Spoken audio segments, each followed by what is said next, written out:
I'm Brianna Prevost, and I'm an arts journalist with the Gold Ring Arts Journalism program at Syracuse University.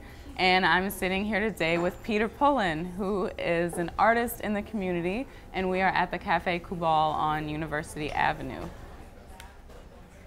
So Peter, when did you start drawing? When did you start realizing you had that talent? I have been drawing for as long as I can remember. Started off, I guess, tracing everything rather than coloring in coloring books, tracing everything. Art lessons sort of spotty throughout, growing up and stuff, but eventually going to school for architecture, which is all about lines and all about drawing and sketching. What attracted me most to the program, and then eventually to what I was learning, what I kind of pulled from most, was actually dealing more with experience design and the community things, community stuff that I got to get involved with. The sketching has become somewhat of a record of that, because I'm not from Syracuse. So sketching has been a way to sort of travel around, get familiar with the spaces, but also just to sort of get to know the city, get to know the places that I'm going, enjoy them, relax. It's just sort of the way I like to experience the city, calmly get a coffee, sit down, sketch, draw, observe things. It's sort of all part of the experience of that. Peter is actually a barista and coffee roaster here at Cafe Kubal, and he has incorporated some of those types of sketches of scenes that he sees happening in the cafe onto coffee sleeves, actually in the tip jar.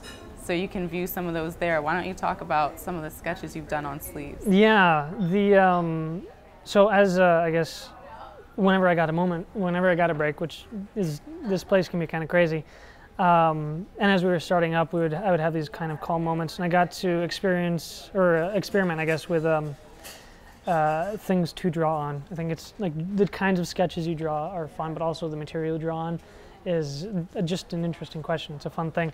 The coffee sleeves were just a sort of in-the-place material, so things like trying to figure out what it is to be a crazy barista, having to do 25 things at once, kind of taking photographs or moments of the job.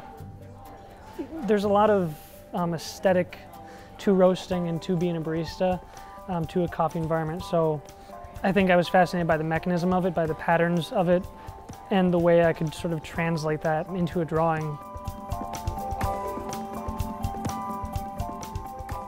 The sketches on the coffee sleeves are very original. It's really nice for me to have met Peter through work. I can go to him for advice on anything, whether it is sketching or drafting or software even. So he's been a lot of help. Peter is actually an aggregator for a blog that he has called Sketching Syracuse. And what is your role with the blog, and when did you start that project? I started it, I don't know, about a year ago or so. Myself and a friend, we were both interested in this experience of just going around the city and sketching. We were both from architecture school, both into sketching, both wanting to sketch more. So it became this thing of, we kind of hit up mostly cafes, spots where we could get something to drink, something to eat, but also going to the different town squares. The idea was to develop a different way of seeing the city, or look at different ways of seeing the city. I would say we started it up together, but then you can see on the website the sort of different styles, the different ways that we sort of approached it, whether it's from I know I was looking at it more of just this immersive experience, trying to observe the space around me in a very illustrative kind of way, whereas my friend Brandon was looking at it in a very architectural perspective, I think, and looking at the sections and the spaces in a way more appropriate to the profession and critical in a whole other way, I think. I'm always interested in seeing what Peter's drawing, because sometimes it's not even related at all to what's surrounding us. Sometimes it's just like he would sit me down and say, can you guess what I'm drawing right now? And I would just like hack at it, try to guess what he's drawing for a solid 10 minutes before he gives up and says, no, I'm drawing a banshee on a bike. And I'm like, oh, okay. But I guess he's more abstract sometimes.